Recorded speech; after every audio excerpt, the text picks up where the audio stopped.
Hello, and welcome to another episode of Scavenger Life. This is episode number 162 at scavengerlife.com. Jay and I are talking about what's going on in our store this week, as usual. Right. As we always do every week.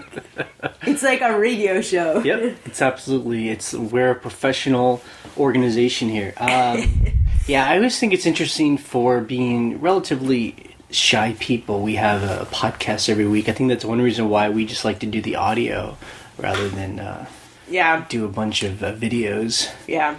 I will say we really enjoy emails that people send us. Sometimes people comment on the blog, sometimes we get emails, and it kind of helps motivate us. Like one was, I think it was a man who, he said he owned a home decoration store, and he said, he's had a brick and mortar store for a while, and last year was horrible, right? And he decided to try and sell some of his stuff on eBay, and it really worked, and he ended up closing his store down. Yeah, that's kind of amazing. And just now sells online, and he sells wholesale items that I guess he used to sell in his store.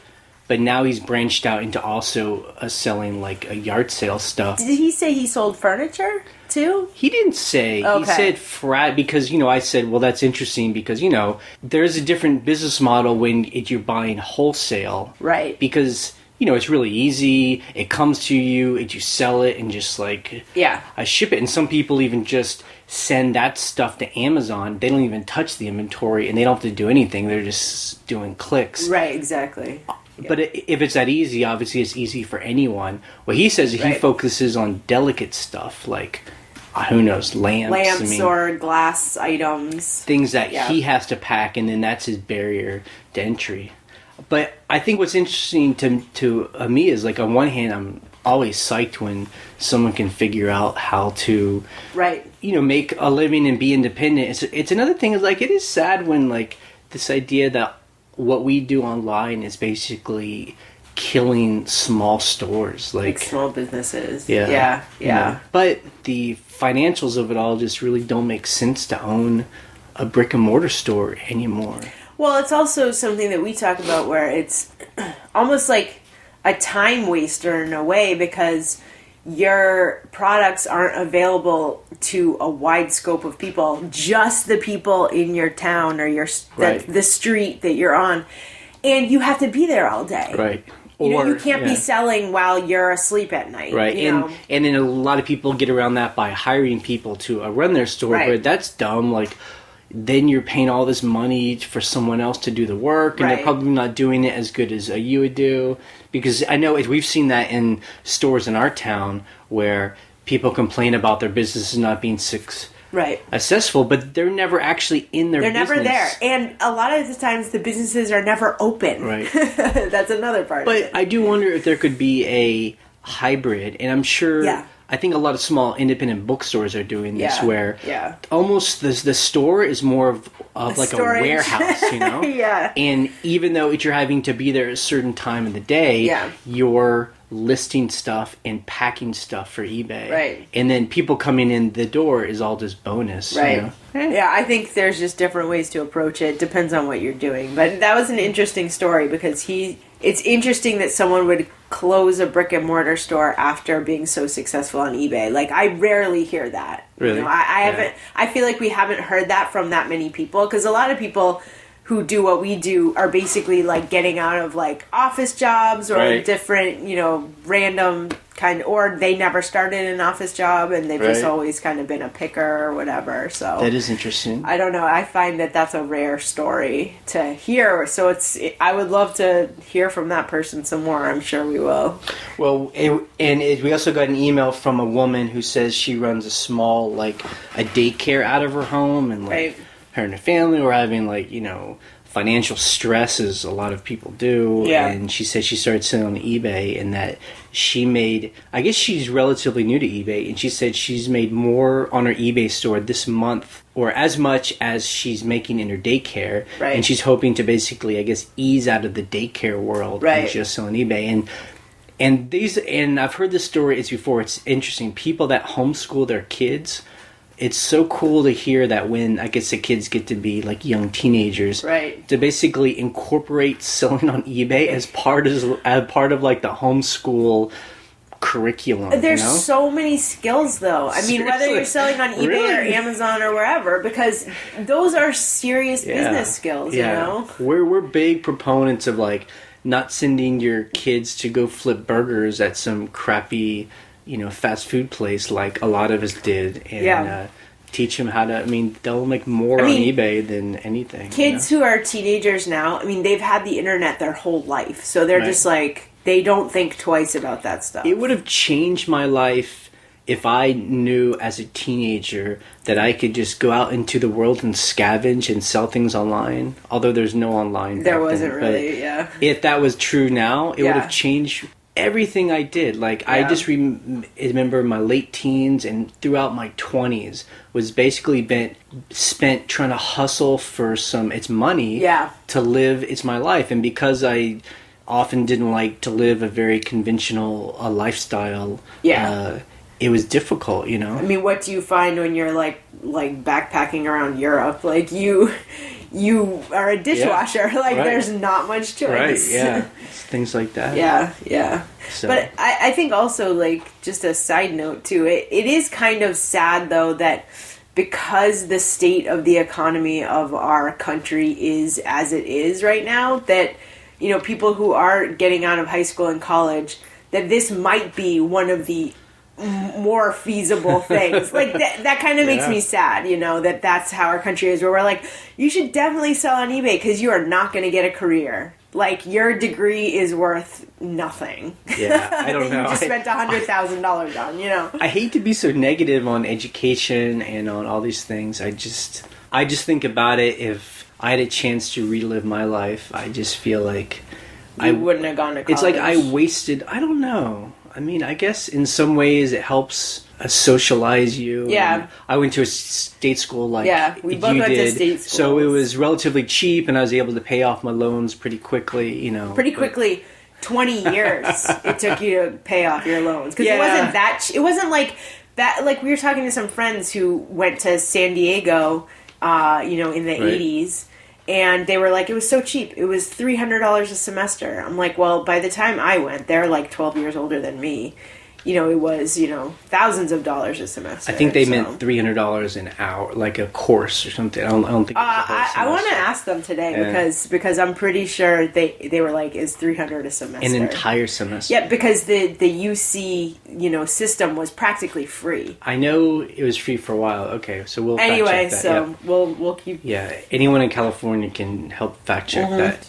Cool. So as we always do, we like to kind of base our conversation on our numbers, and these of course are just our personal numbers, and just to kind of give some credibility to what we talk about. So this week we sold 45 items, and that's a good number. Yeah, and we grossed about $2,100. Good number also, which is good, you know. So, you know, minus, you know, fees and all that, we, you know, probably made, you know, $1,800 or something, which is good. Yeah, I mean, that's really great. I mean, this, you know, that's about $300 a day is what we gross, and that's kind of has been our goal. That's our holiday sales, you know, and that's something we wish we could keep up through the entire a year, but obviously that doesn't work for us. Yeah. But that's psyched. And also the good thing is we've been listing so much that our store inventory has actually grown, even though we've been selling so much. So we have almost 3,500 items in the store. We hit 3,500 this week, and then, well, we're at 3,495 today, but that was kind of fun when I kind of like looked at it and I was like, oh, we hit 3,500, and then of course something sold and you're down again. But that's a luxury problem.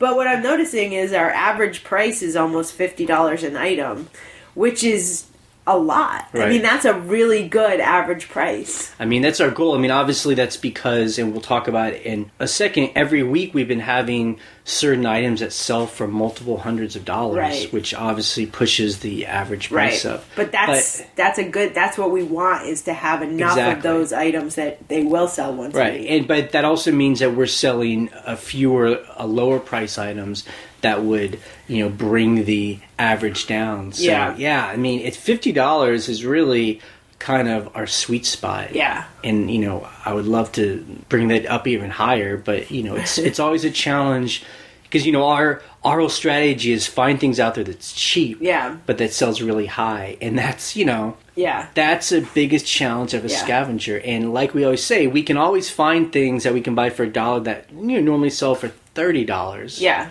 But to find something that you buy for under $10, it sells for hundreds, maybe. Yeah, I mean up to $300. That's a tough one, It is tough. We do our best. I forgot to put this on the video. I made a video this week of stuff that sold last week. The opposite of a haul video, basically a sold video. I forgot to put it on this video, but I sold this set of curtains. It was a set of vintage curtains. It was 6 panels, which is a lot, like when you're finding vintage curtains.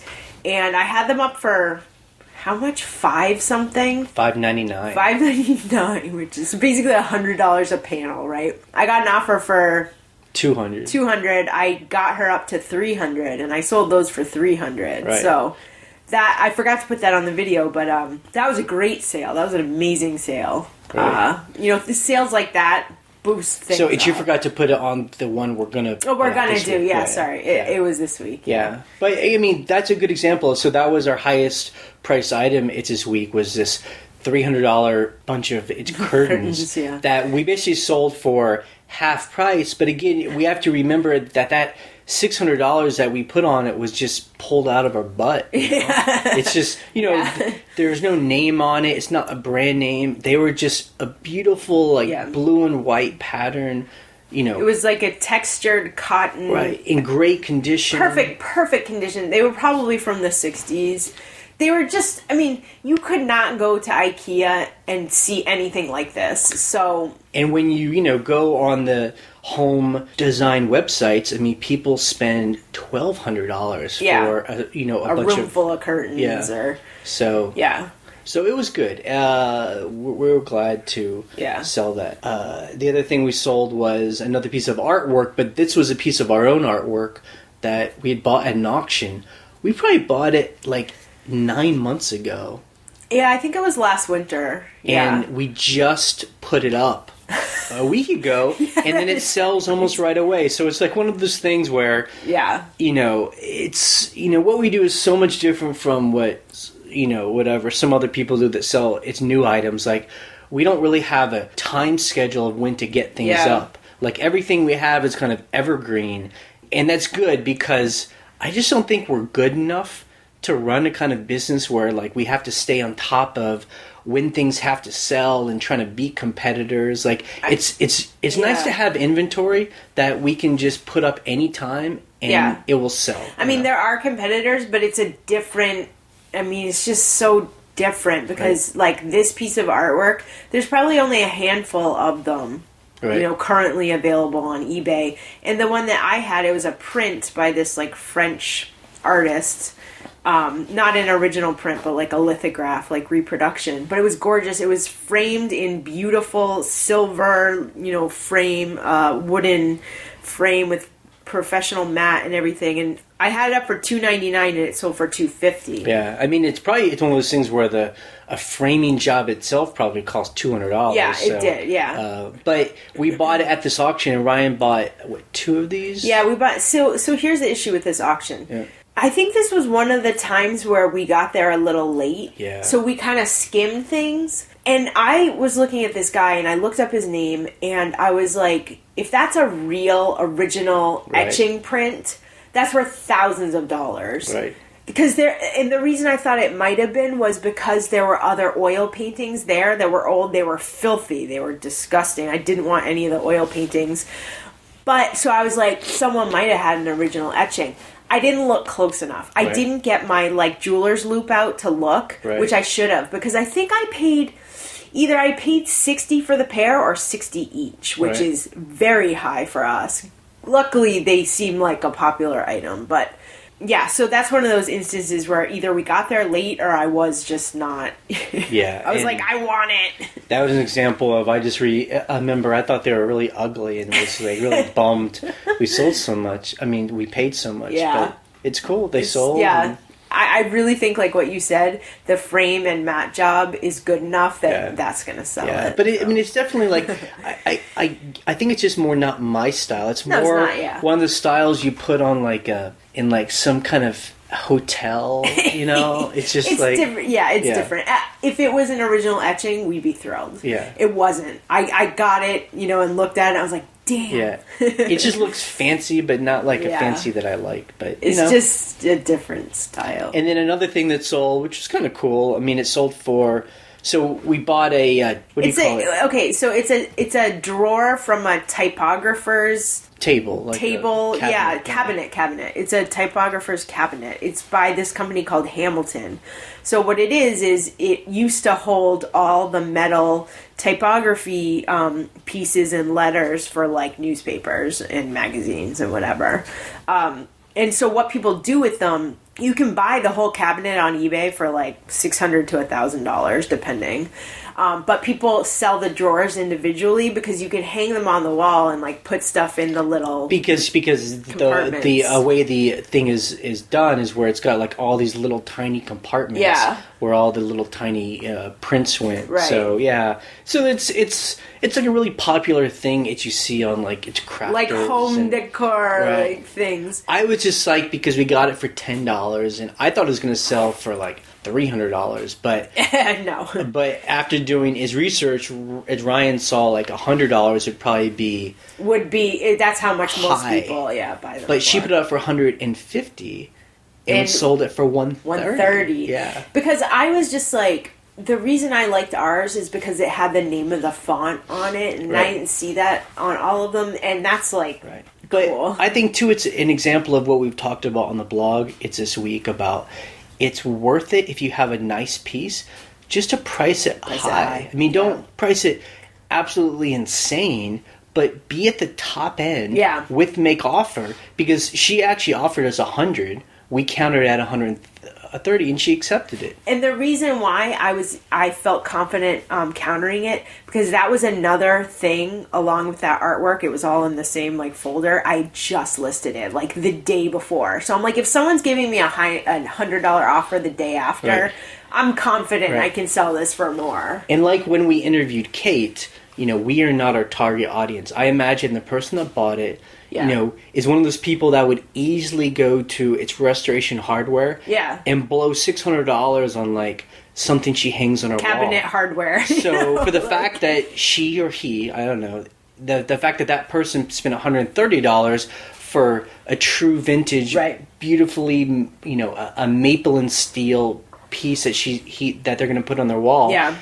They're thrilled. Yeah, they're like, I got a deal. So everyone's happy, you know? Yeah, exactly. And we are thrilled because we bought it for cheap. So our week was, you know, we're back. We've been traveling so much all summertime, and we've just been really just working. Like, we're back. Man.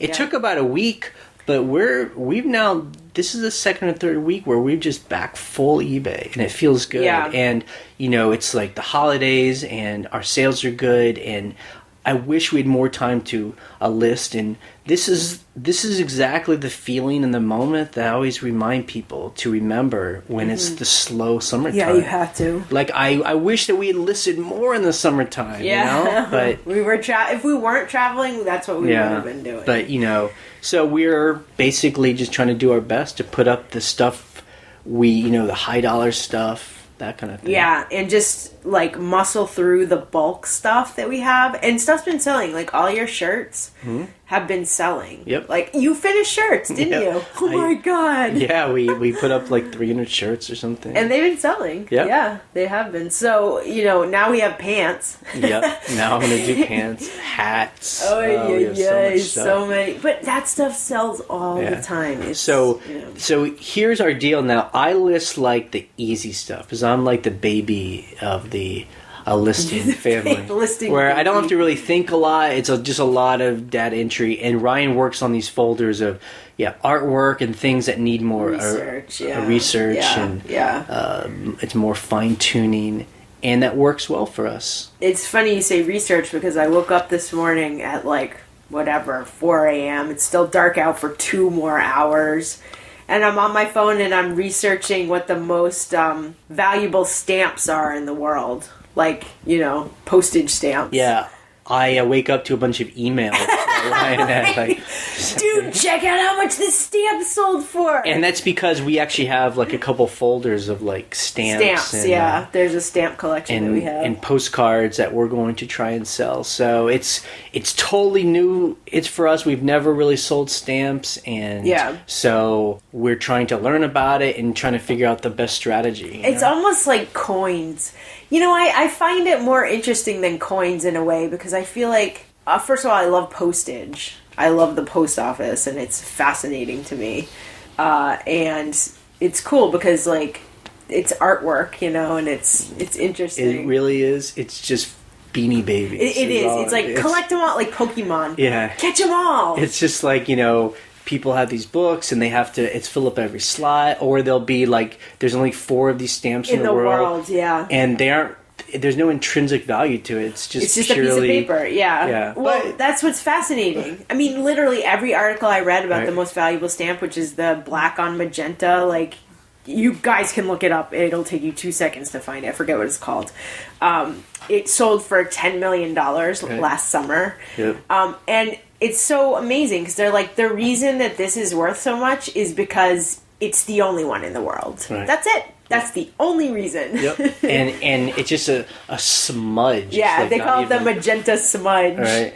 It's a fascinating story about the stamp itself. But, at the same time, I don't mean to make a big joke of it. I do appreciate people that collect things that are about history. Yes. And, these people are almost like building a little collections that will keep being passed on. And I get that, and each one tells a story of a certain time period. It's definitely better than Pokemon. And, some people would disagree. But I also found fascinating about this stamp, too, is because it's so well known that there's a record, basically, of everyone who's ever owned it. Right. That's kind of fascinating. Right. You're like, in 1932, it sold for this much. That's a good... I mean, these stamps are a good example in famous artwork is that...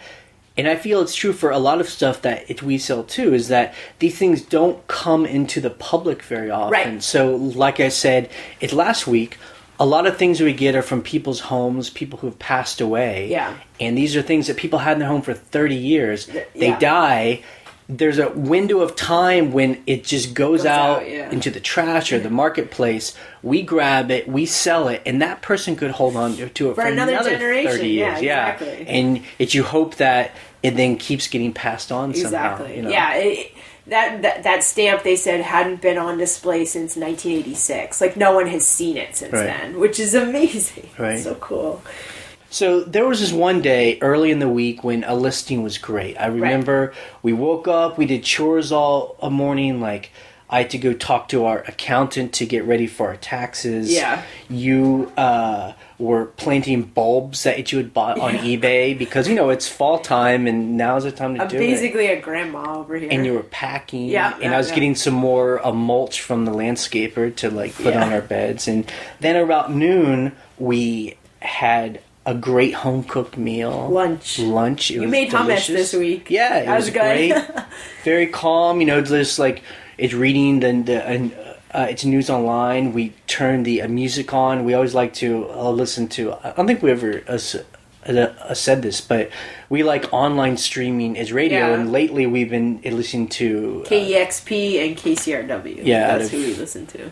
Seattle and LA, and they just play it's music all day, and it's it's music as we like, and it's good. Also, we've been listening to that podcast Serial, which everyone is ridiculously obsessed with. It's good. It's good. But I'm like, is it that good? Obsessible? Maybe, I guess. But so, this is a great start to a day, and then we start to enlist, and we have like a small attachment to our house that we're in right now, a sunroom, I guess you'd call it. It's like, basically, I think it was a porch, and someone enclosed it. Yeah. So. And, it's great.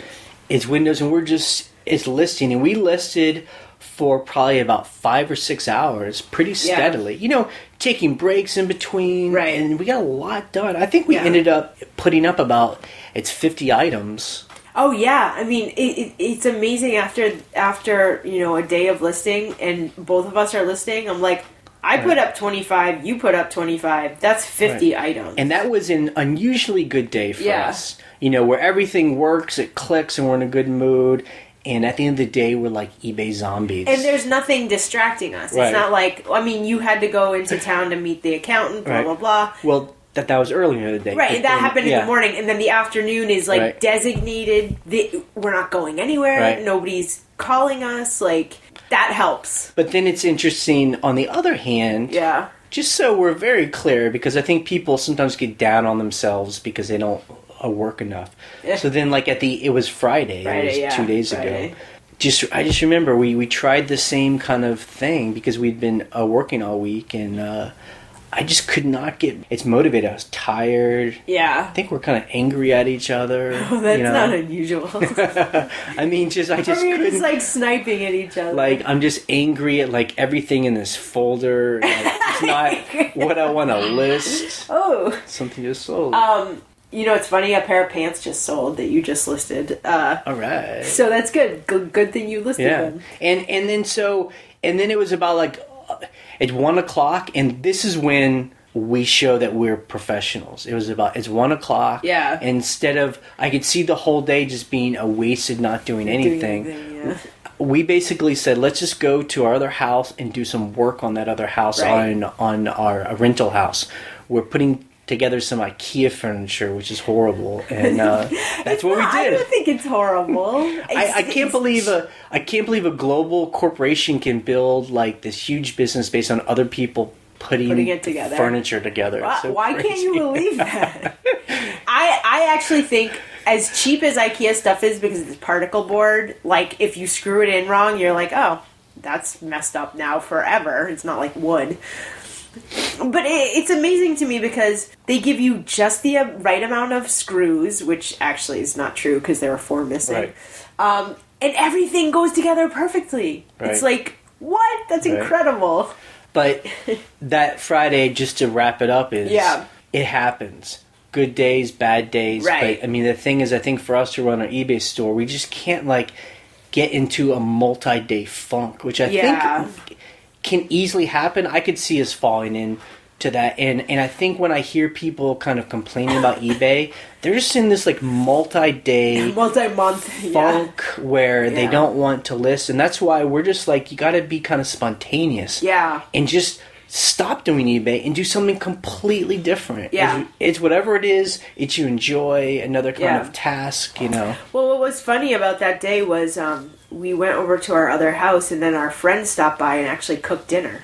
Yeah. Like, it was so spontaneous. He was just like, I have a bunch of steaks. Right. Let's grill some steaks. And he had a friend come in from North Carolina, so we had a great dinner, kind of talking about life. It was, like, so nice. Yep. It was just like, wow, that happened totally by accident. Yep. So, you know, the day starts shitty, and then instead of, like, kind of being in it and sitting in it and just keep yelling at each other, we did something good. Yeah, and hopefully that helps you for the next day to do other stuff. Or take a break. Be like, look, I worked all week, I'm exhausted, nothing's getting done. And I will now admit to a mistake I made this week. Yes. We'll see if it's a mistake. I don't think it's a huge mistake, but... Yeah. So I was in town, and I went scavenging at one of the places we go to. They had one of those... It was so many... It's mistakes I made here. So many red flags. They had this ornament in the glass case that they have up front, which we always try and avoid that, because when something's in the glass case, it means the store thinks it's special, which means it's going to have a higher price on it because they've like checked it out on eBay or something. But I had bought a bunch of stuff, and I was really impulsive, and they had $60 on this like Peanuts. You know, like it's a Charles Schultz. It's a music box ornament thingy, right? And for Christmas, they had $60 on it, and they were willing to sell it for $20. And for some reason, I thought it was a good deal, and I bought it. And it's so crazy. I come home and then I research it, and I mean, I'll be lucky if we get $40. Would be I'd be over the moon. Yeah. I think it's going to sell closer to it's what I paid for it, or Right. maybe $30. And then after you think of all the fees and the time it takes, it's never worth it. And it's crazy too because I don't know anything about ornaments and I hate collecting pop culture. It's just all and Christmas stuff. It's just all the things wrong. I just remember at that moment I was like, they're trying to sell it for a third of the price and maybe it's going to sell for $1,000. Like it's totally irrational. You know that there's a market for Schultz. Right. I mean, because we've talked to James and he's into Schultz and whatever. But when it comes to like stuff like that, you're like, the thing is just like that. To run a successful business, I can't do that very often. Yeah, and that was just an example of like. But the good thing is, you took a risk. Which we've taken many, many risks before. Usually they're very low dollar risk. I mean, $20 is still pretty low dollar risk. Sure. But we'll make the money back, so it's not like it's worth zero. You're so nice. You're such a good partner. But I agree, because there are times where I'm just like I bought some weird piece of IKEA hardware at the thrift store. It's new in box. And you handed it to me, and it had a price tag of $7.50, and I was just like, "Oh, I'll put it in the basket." I didn't think twice. And then $7.50, like that's more than I pay for like almost anything. And I'm like, I don't even know what this thing is, And you asked me later, you're like, "Did you pay $7.50 for that?" Yeah, and I'm well, like, I guess so. I mean, we have a thing where when we're shopping, I'll often hand things to Ryan that I think might be cool, but I need a second set of eyes, and just in this instance, you didn't really put a second set of eyes on it. I think for me too, if you can buy discontinued IKEA stuff, there's such a huge fan base for IKEA hardware and stuff that I have to look that whatever that name is up. It could sell for $50, $60. So $7.50, fine, no big deal. But sometimes those things happen where you're like, "Oops, how much did I pay?" So customer issues, yes. We always like to talk about it. Not to talk about it in a negative way, but just talk about it happens. Learning experience. And then how we deal with it, so this is odd because since hassle-free returns have started as a big part of eBay, and they've changed the resolution center, we had two of our returns this week. One was someone just sent it back and never said a word on eBay, didn't say anything through email, nothing. Just said on a note, "I bought the wrong one, please refund." And then the second person wrote us a note but didn't go through hassle-free returns and returned it. Right, because there's still a lot of people that either don't know hassle-free exists, so new. Or they don't care. They don't like it. They want to talk to us, get our address and mail it back, and it's more of the old school human to human kind of transaction. So number one, the first one that came back where the guy didn't say anything, there's no proof on eBay that he's returning it. I kind of don't know what to do. I need to call eBay and be like, I want to refund this guy's money and relist it and get my final value fees back, but I don't want a defect because he's never said anything to me. So what do I do? And so the problem is that we can refund him through PayPal. Sure. But then if you try and go to eBay, they want you. Yeah, so how it used to be done, as many people know, is you'd refund them through PayPal.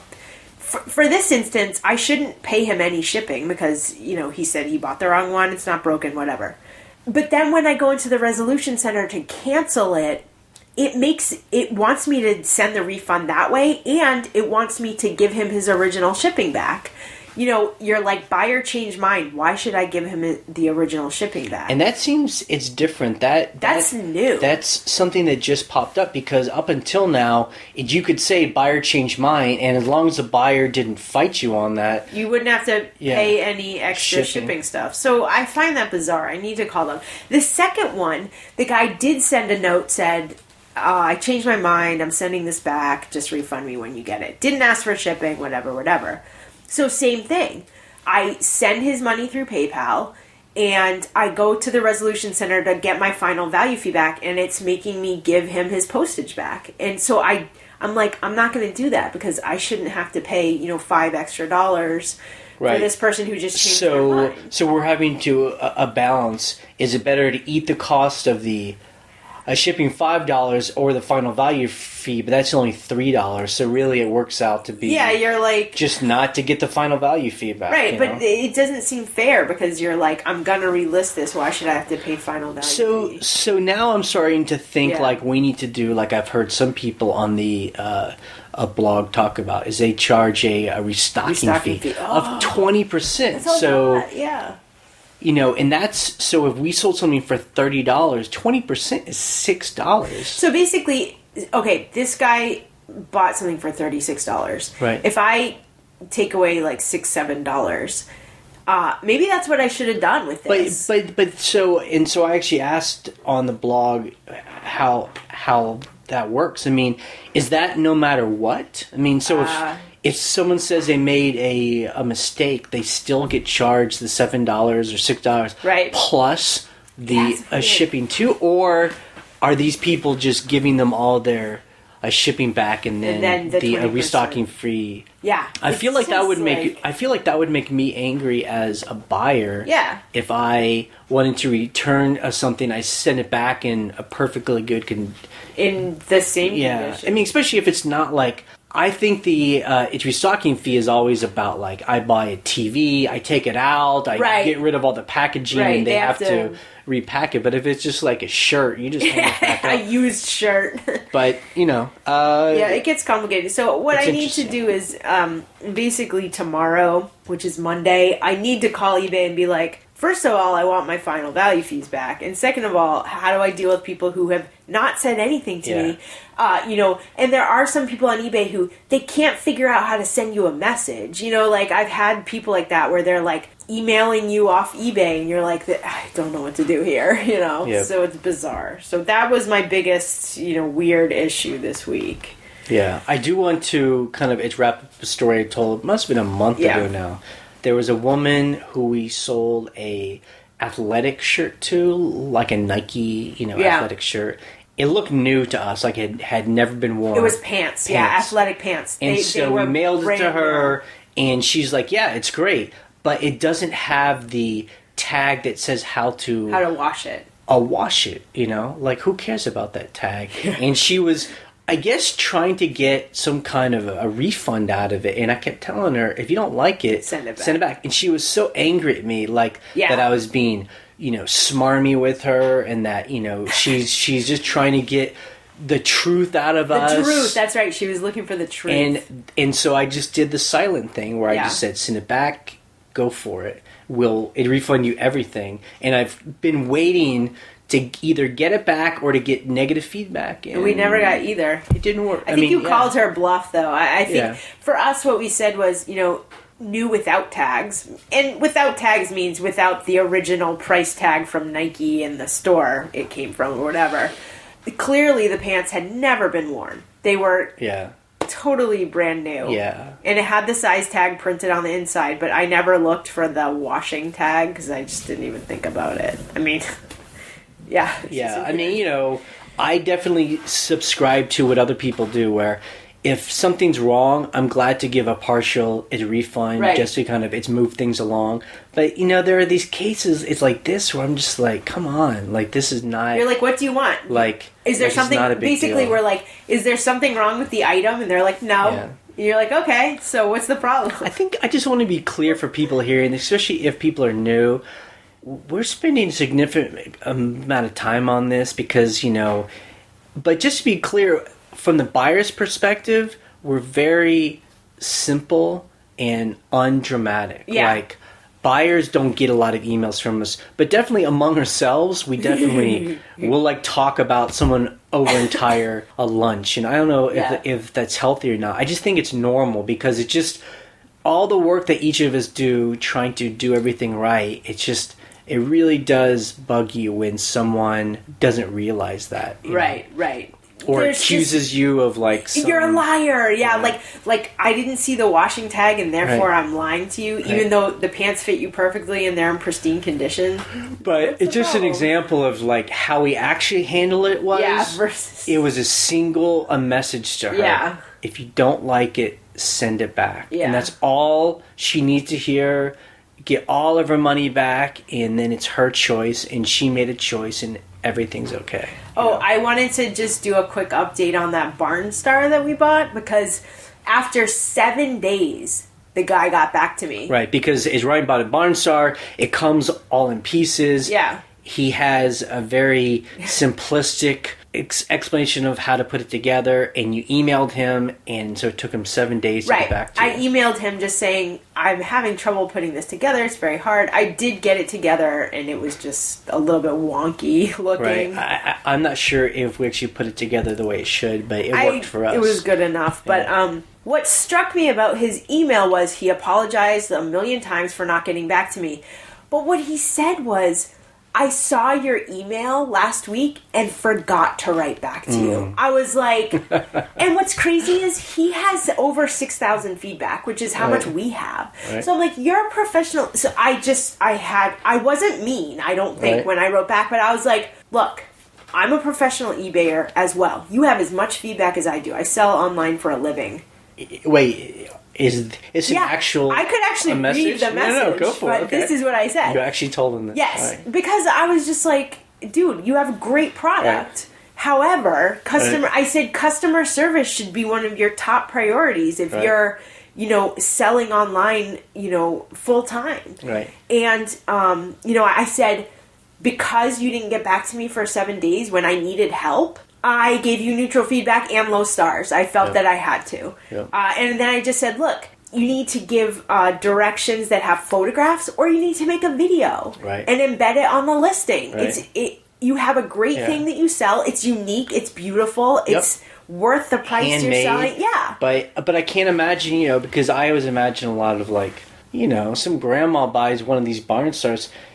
If it's not super... How is she going to put it together? If it's not super easy, she's going to be like, how would I put it together? And I will say this. I am, a mechanical thinking person. Right. I am very good... IKEA beds, I'm like, no problem. Right. Jay's just like, this is a complete chaos. I don't know what to do with this. Right. And I'm just like... I can see things go together. And this was so weird and difficult. Yeah. So for the record, I didn't mean just a grandma. It could be a grandpa, too. Grandma or grandpa. Yeah. But so I thought that was interesting because he actually wrote back. He apologized, and he said he forgot to write me. I'm like, no. That is terrible customer service. Yeah. Don't be one of those sellers, as I always say. I think I would appreciate emails like that from a buyer. If they are unhappy, I would appreciate it if they actually wrote and explained why they're unhappy, And for me, I really wanted to emphasize, just like we were saying, I'm like, I don't want to return it. I don't want my money back. I feel it's a cool thing. However, you need to think about these It's things. just the experience. Yeah, exactly. So our coming week is just, we're just, we're focused like a laser beam on a listing. Yes. Well, we've been distracted by the other house because we have a million tiny little things to do over there. I don't think we've really been... I think we've been good just balancing between... Yeah, no, you're right. Yesterday, we took a bunch of photos of coats. We have some coats we're going to put up, and so... Now's the time to list coats and jackets and sweaters, people. We've been saying that for a long time, but we've been selling a lot of... If we say that we don't sell clothes anymore, that's not true. We've been selling a lot of clothes. We just don't focus on clothes anymore, So, but we have been selling because we're trying to get rid of our old inventory. I think it's been relatively recent that we're not buying as many clothes because we had 300 shirts and 200 pants. We're like, okay, that stuff's gonna sell because we have it now, but I'm not gonna be buying many clothes. I mean, we just buy stuff now, as far as clothes go. I mean, they're just gotta be cream of the crop. Yeah. I'm willing to pay $5 or $10 for a jacket that, I know in the past has sold for $200. Yeah, easily. So exactly. That's kind of our thing now. It's it's funny taking pictures of some things and being like, this Woolrich jacket is literally missing every single button. Yeah. That happened yesterday. Yeah. We're still going to sell it, though, because it's true vintage. It's, from the 50s, but... Yeah, I just see guys what's his name? It's Rakin Profit. Oh, yeah, Steven. And he'll do these videos from inside of his storage. His storage cell. Yeah. Yeah. And he just, he sells, sports coats and clothes. And I get it, and he writes these e-books, how to make $1 million Selling blazers. like, blazers or whatever. Yeah. I mean, I get it, but just that model, just I don't know. Maybe we're just past it. It just seems like so boring to me. What, selling clothes or just like focusing on? Just like, yeah, like I can't imagine if you're just selling blazers or. We're gonna get some serious like mad emails from people about clothes. Look, this is like, trust me, we are not gurus, we aren't teachers, we aren't trying to sell you anything. We're just fellow sellers sharing our experience, and just where we're at right now. Yeah. I think of that and I just can't imagine that life. But. Again, because that was our life. Other people would probably like their site because you can go out, get, a whole carload of blazers and go crazy. It's really funny that he's made so much money on blazers, because I got to a point where like all I wanted to buy was Harris tweed blazers. And like, that was one of the first things we stopped selling. Doing, because we were like, blazers just don't sell. Mainly because I think the problem was maybe we were buying more vintage blazers, and a lot of them didn't have size tags because maybe they were tailored. Right. So maybe he's focusing more on like off the rack, and it's like 42 regular. And also like if it's almost pristine and new, and it's like whatever brand, pure wool. I mean, those are like $400 blazers. Yeah. If he's selling them for $50. You know, I would have to see what he's doing. But for us, we're like, Harris tweed from 1950. Have no idea what size this is. And people are like, it's custom tailored to some dude who's like, dead now. Yep. So it's a little bit different. It's cool. Sell what you love. Sell whatever you want. Good. As long as you make money and you get to drink coffee all morning and sleep late, that is all that matters. Have a good kind of day. Okay, so let's answer some questions that got emailed to us this week. Right. As always, we're glad to accept questions by email. If that's the way you want to do it, you can just go to the blog at scavengerlife.com, and on the right-hand sidebar, there's a form that you can fill in, or just go in and ask a question in the comments, and it'll get answered immediately by one of many people. At this point, many, many people. But this week, we have a couple of questions sent in. Okay, so someone named Shamir says, in the last podcast you mentioned that you sell on commission. How does that work? Is there an eBay way to do that, or do you just sell an item, take your commission, and pass the rest of the money to the item's owner? I'm asking because if the whole amount is paid to you on PayPal, how do you deal with taxes later on? So, yeah, that's a good question, and I'm not sure if we have a good answer. Number one is there's not an eBay way to do this. Right. I mean, we're just making this up. So we have a friend who has a bunch of art who asked us to sell his stuff. We said no. Then he said, well, how about if I give you 50% after all the expenses? And he had a lot of cool stuff, and we were interested. And we still said no. Yeah, and we still said no, and then he kind of pushed, and we finally agreed. So we it wrote up a simple contract. It's not like by a lawyer, but just what we typed out. The terms, basically. Yeah. So the terms are clear. They're clear. And then, I don't know, I guess the way we're doing it is we're acting like we're buying it from him. So if we sell a piece of art for $100, after all the expenses, we give him half of that, and then we write that off as an expense, as cost of inventory. Right, exactly. And so that's the way we're doing it right now. And we just have a Google spreadsheet where we keep all that stuff. Yeah, I mean, actually the way I've put it into GoDaddy was just, I made a category called commission. So it's like we paid out a commission. So basically, that's just how I'm, categorizing it. And we are not big on this kind of selling of items. Because if you sell on eBay, I'm sure you get a lot of people that once they find out, they're like, well, sell my stuff for me. Yeah, that's why we don't do it. And they don't want to pay you anything, and they want to have control over how much you charge, and they want you to do all the work. It's like you're their employee. The only reason why we did this was our friend is basically doesn't really seem to care so much how it sells. He just trusts us. So, we made that clear that he couldn't, second guess us or second guess our prices. Yeah. Basically, he says, you just do what you want, and I'll trust you and just pay me. And so that's what it you want. I would not want someone who is like watching everything we sell. Yeah. And they're like, wait a second, you got to do this, you got to do that. It's like, why don't you sell it yourself? Yeah, right. This guy isn't like that, so that's why it works for us. Right, exactly.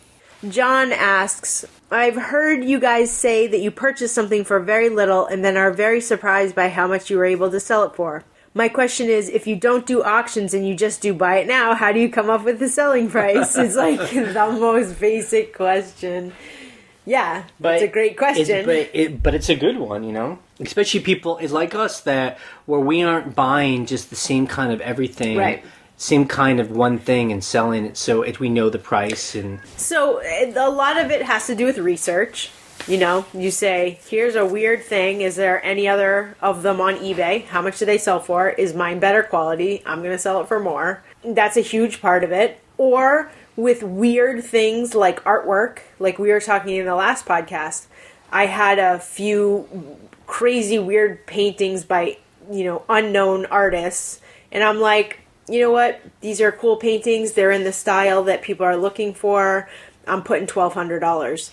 Best offer. I might not get anything close to that, but and I think when we always say we're really surprised it sold for that much, it's more because we think of the big picture. I mean, when we're out there scavenging and we're standing in someone's front yard or in some crappy thrift store, and we're like going through the back corner where the dusty, moldy people, and we see something that we have that gut feeling we love.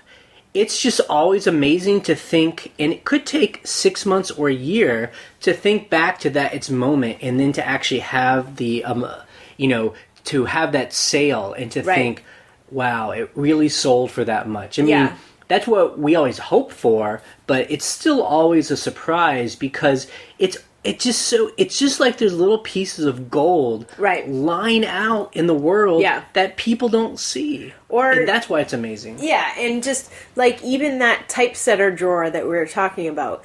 I mean, we had a pretty good idea it would sell for $100, but when it sold for more than that, we were like, we just sold, I'm pretty sure our typesetter drawer is the highest sale for that, in a while. Right. And I mean, and that again, I'll go back to the interview we did with Kate 2 weeks ago. I mean, she really verbalized what we've been trying to say for a while, and that is because we photograph well and we research and write clear descriptions on the items, we can always charge more. Yeah. I mean, I hear people on the blog say that they run a business by just buying stuff off of eBay and selling it. Several people do that. Because they're buying stuff from people who put up horrible pictures, maybe haven't done its research, so they don't even know what they have. So it's not just about finding the item and putting it up. You have to present it in a way and be able to back up the price you're asking for. And the reason for that, when it comes down to it, is I say this several times frequently, but I've been shopping for stuff for the other house on eBay, some lights that we needed, etc., etc. I am more likely, even if it's a cheaper price with someone who doesn't have great photos, I am more likely to pay more from someone who is trustworthy, who's answering my questions, who has very clear photos of every single angle. Because if there's a problem, I feel I can communicate with those people. If you see a blurry, dark, one photo, no measurements, you have communicated to the world that you don't know what you're doing. You're probably not going to answer any questions. And maybe you're even willing to ship me something that is in poor... Right. It's not good quality. Or it might be broken even though you said it wasn't. It's a whole hassle, Right. So just those simple things, good titles, good description, and, clear, professional-looking photos, you can charge more. Yeah. So that's, I think that tells a story of, why we're always shocked when something sells for so much, because, again, it is because, it seems like it's almost like because it worked. Right. Because we're like, wow. Because we had a plan in the back of this little thrift store, and it worked out, and it keeps our lives going. And the crazy thing is, up to 10 to 15 times a day, that happens. Right. I mean, not that I'm surprised every single time a shirt sells, but I'm like, someone in Minnesota, or wherever, is sitting at their computer, looked through however many shirts, and they were like, I like this one. It's a good price. Done. And that happens all the time. It's amazing. Yeah. Okay, that's a long answer. Okay, so someone named Z-Lang just want to confirm that you use fixed pricing along with the best offer for your sales on eBay.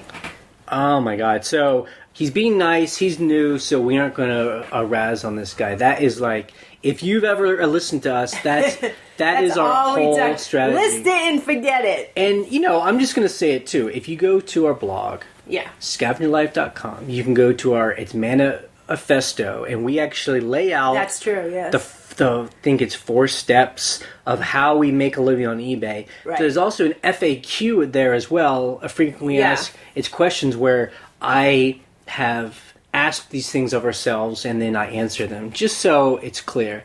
We list it and forget it. And really, I was thinking, it's not because we're brilliant or that, it's mainly because we're lazy. I honestly don't think we're good enough of a seller to manage a store where we're having to watch prices and manage different listings and when auctions are ending and bringing prices up and down. Like, I see those guys that sell on Amazon and they got these graphs and we are the laziest sellers, Yeah. We like to find good quality items that are very interesting, and we like to just list them and just forget about it. And that's the beauty of having best offer. Right.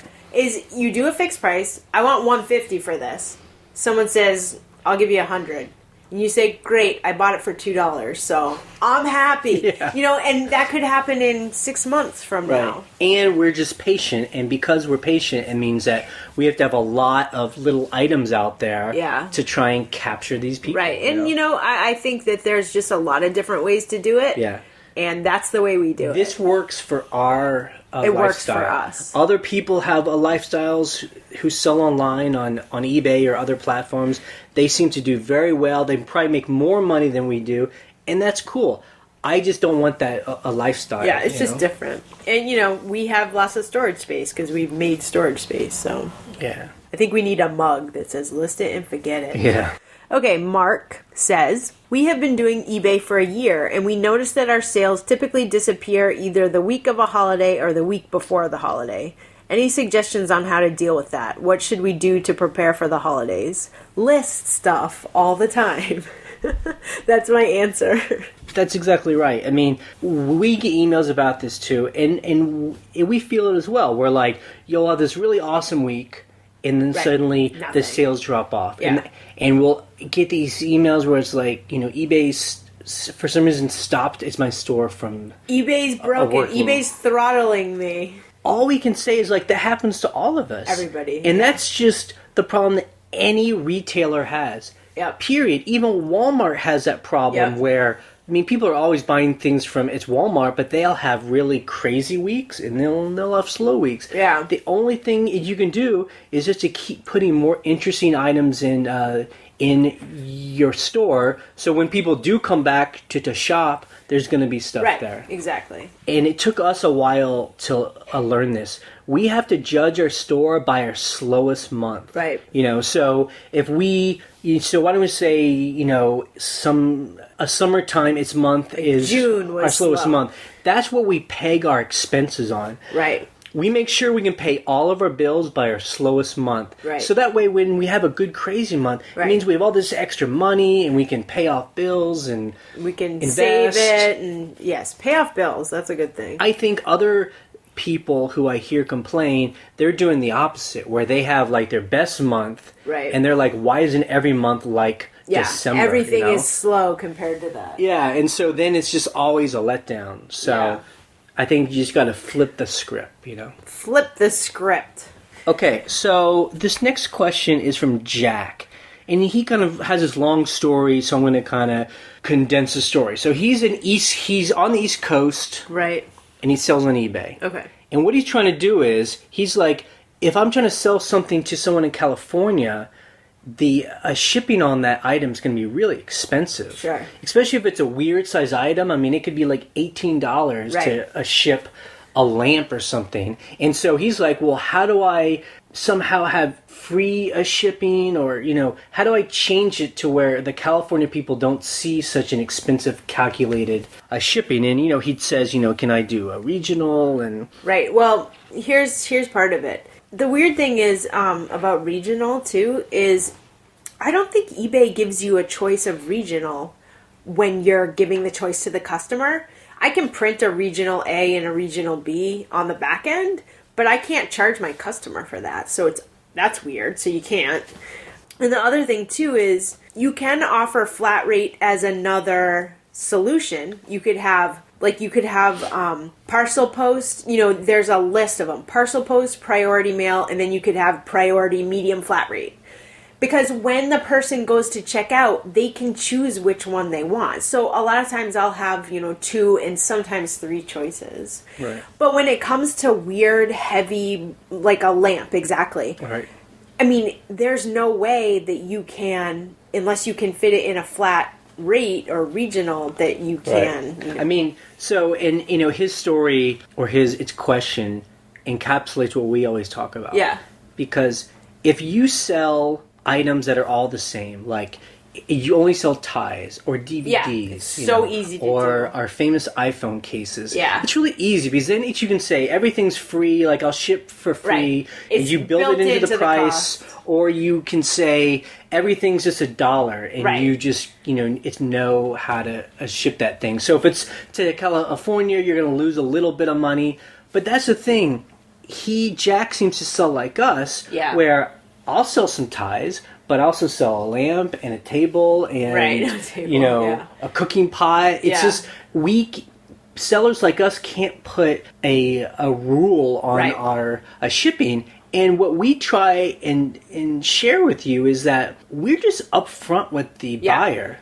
You know, when buyers email us and they're like, it seems kind of expensive, we just say, you know what, this is USPS. Right. We don't make a dime from this. Right. And you just put in your zip code, and yeah. we put in how Yeah. big and heavy the item is, and that's how much it is. Yeah, it is what it is. And most buyers understand They're okay with that. Yeah. Like, I'm the worst buyer ever because I will always ask for cheaper shipping. If someone's like, these shoes from California are $12, I'm like, no, they're not. Come on. You can put those in a medium flat rate, and I save like $1.50, and they're like, but that's the other thing. That's the thing is there are inexperienced sellers, and they don't know, and you know, whatever. But I guess my point is that we try and have pride in what we sell, and we know that it's worth what we charge. Right. And the shipping is what it is. We're Right. honest how we ship, and most buyers are good with that. They Yeah. understand if I'm buying an expensive lamp, then that's yeah. how much shipping would be if I were to go to a store. You know? And a lot of times what I'll do, this is a technique that I use for big lamps or artwork or something. You know, people are like, I can't believe it's going to cost me $20 to ship this to California. And I'm like, okay, first of all, it's a very delicate thing. I have to pack it and make sure it's safe and it arrives to you safely and intact. It'll have insurance and full tracking. Right. You know, like you have to play up the benefits, and then really most people are like, okay.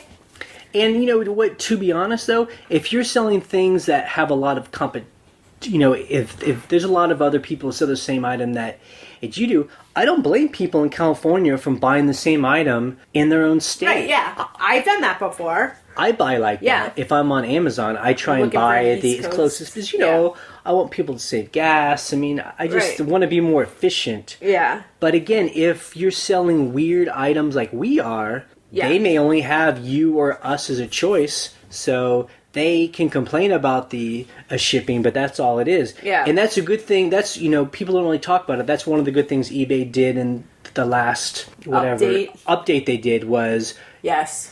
buyers can no longer leave you bad feedback for the cost of shipping. Yeah, because because I don't set that. Because if they don't want to pay that, then they don't need to buy it. And eBay finally got smart. Like, buyers can't buy something and then turn around and be angry that they charged that they paid that much to ship. So it's just like, that's a good thing. Another thing too is you can say, look, if it ends up being less than what I charged you for, I'll send you a refund. Yeah. Which is good and bad, because a lot of times you're like, it wasn't less. But if it is, you're like, I'll throw you a couple bucks. So I've heard of people too who, eBay allows this kind of its rules where you can do, like, if you buy 2 of this, I'll give you a third one for free, or shipping is free. They allow you to do those kind of rules. Right, which doesn't work for sellers like us, because we don't sell iPhone cases. Right. Just like we always say. Like, I wish I could do combined shipping rules, and I just can't, because it's just... I can't do it. It's most times what we have to do, and it's so annoying. I wish eBay would fix is people are like, I want to buy this item and this item. How much is it together? And we have to tell them, buy them both. Right. We'll then calculate it and send you an invoice. I will say this, and I have to figure out where this setting is. This week I had several things from one seller. It was 2 things. I bought quantity 2. And because I wanted them to combine shipping, I saw in my shopping cart, request total from seller. And if they have some kind of combined shipping rule on, you can request the seller, and that's basically like you saying, I am buying this. Like, you commit to buy it, and then you wait for them to send you an invoice, and then, you're like, take $2 off shipping. Huh. But it only, it didn't work for one guy, but it worked for another. So do we need to do something to our store to allow that to happen? I don't know. I wonder if it's the pay immediately rule, take that off. I don't shop enough to know when that got implemented, so I don't know. I wonder if that's a combined... A shipping rule. That maybe we need to... Let's write that down and check on that. There you go. Who's writing it down? You're writing it down. You know how to do stuff like that. Mental note. Okay, so if anyone knows about that, I would love to hear what the answer is. Jim and Joss. I've recently joined the global shipping program. Someone has used make an offer and offered me the full price of, they're in the UK, 25 pounds. Yeah. And they spelled program with an E, which I thought was cool. However, in the notes, they said they will pay me $25, US dollars. This is a bit sneaky, so I was wondering if you had anyone try to abuse the best offer system. Absolutely. Yeah. We've had people, I mean, they'll say free shipping, and you don't see it. That's what happened to, I'm sure, a lot of people that do best offer, is that they'll say, I'll pay you $25, but then in the thing, or they'll say, but I want free shipping. And then if you miss it. If you're on your phone, and if you don't read that part of it, that actually just happened to us a couple months weeks ago. And we had to tell the person that we didn't see that, and then they got a bit smarmy about it. Yeah. But then I think they ended up buying it, though. Yeah, but I mean, we were like, look, come on, that's kind of shady. I think we play hardball. We're like, nope, not doing it. Well, okay, so for this example, you're in the UK, you're charging 25, British pounds. Clearly that's the offer that you would think that you're, accepting. Well, or that they would say, 10 pounds or 15 pounds. Right, in the equivalent of the US. But they're changing. Yeah. I mean, but to be fair though, that's what the deal is. I mean, I can't really blame the buyer for doing that. Right. I mean, they're allowed to do that, and then I need to be more on top of it. So, that seems to happen it's rarely. Yeah. I don't know. Maybe that might happen more if you're selling to an American, if you're in England, just because Americans are not good about conversion. Yeah, they don't know conversion. Although I did buy something from someone in England a couple of months ago, and eBay converted it for me. So I didn't even see that it was in pounds. So. Yeah, I think what's weird is that person didn't have it converted on eBay first. I don't know. That seems odd. I think, too, we always have to remember this. A lot of people are drunk and they're buying on eBay. So, I mean, seriously. That is true. No, seriously. There's a lot of people We got some weird notes who are this drinking, week. who are high on prescription pills. And they're just on the internet. And they're on the internet and they're trying to buy things, or they're selling things, and they're sending messages, and so Yeah, we've gotten some weird. What did one woman said? Because I model my jackets and stuff. She said I had like devil eyes or something. Satan's eyes. I was like, wow, that's a first, that's man. Awesome. I'm just modeling a Woolrich jacket. So always, so we would try and balance, like, hey, people are out there. All right. Okay, Susan Lee asks, what is the strangest thing you found in the pockets of thrift store clothes? I have found dollar bills, coins, a subway pass, old tissues, and a joint. Don't smoke that. It's probably old. We found a lot of tissues. Yeah. That is for sure. I found a lip balm that you use now. That I used. I love finding stuff like that because I will use it. Yeah, you just kind of like wipe it off, and then because as long as it's not from the 70s, because their lips are on the inside, but it's often this oil or wax base, so it's never going to go bad. It's not a big deal.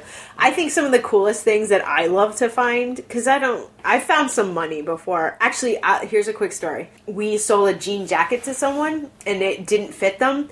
And they returned it, and they said, there was a dollar bill in the pocket, and I'm also returning the dollar bill to you. So they actually returned the money.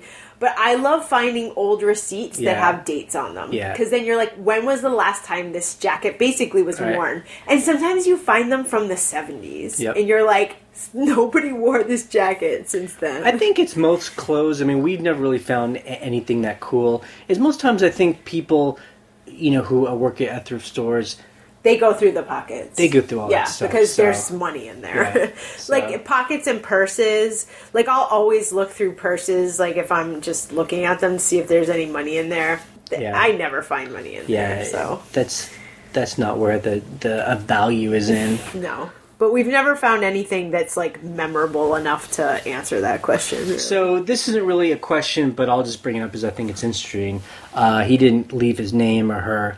They said that they heard our last podcast where we talked about John Deere. Yes. It's mowers because we found out our neighbor sells John Deere parts. Yeah. And this guy says, or a lady says that they work at John Deere. And he was excited to hear it because a lot of people buy John Deere stuff on eBay. Yeah. And I just want to bring up because that's absolutely true. Yeah. We always buy any kind of vintage John Deere stuff we see. We sell John Deere hats all the time because, we're in a farming culture, so there's all kinds of stuff like that we find. Yep. We had shirts, jackets. Yeah. We had a John Deere, like this little garden thing. It was a weather vane. Yep. We just sold that a few weeks ago. And, it's interesting, too, when we were over in Amsterdam and other parts of Europe, John Deere and Carhartt and that kind of, and a Wrangler, those kind of work clothes, it's so strange to see those items. There'll be stores where they sell just that those stuff. Items. Yeah. Or Carhartt kids will wear a John Deere t-shirt. They might even know. Do they even know what it is? They must know. No. But it's definitely pulled out of, like, its original... context. Context. It's so interesting. Yeah, it is funny. There were, actually, last year we were in Prague, and there was a store right on the street we were staying where it was all Carhartt and Red Wing, and it was just so weird. You're like, what the hell? Because it was more aimed at, like, I guess, skater culture? Like skater, and just, like streetwear? Urban wear. Right. But it's all made in China. It's not like it's like good old USA. But it's interesting to see these kind of brands kind of branch out. Right.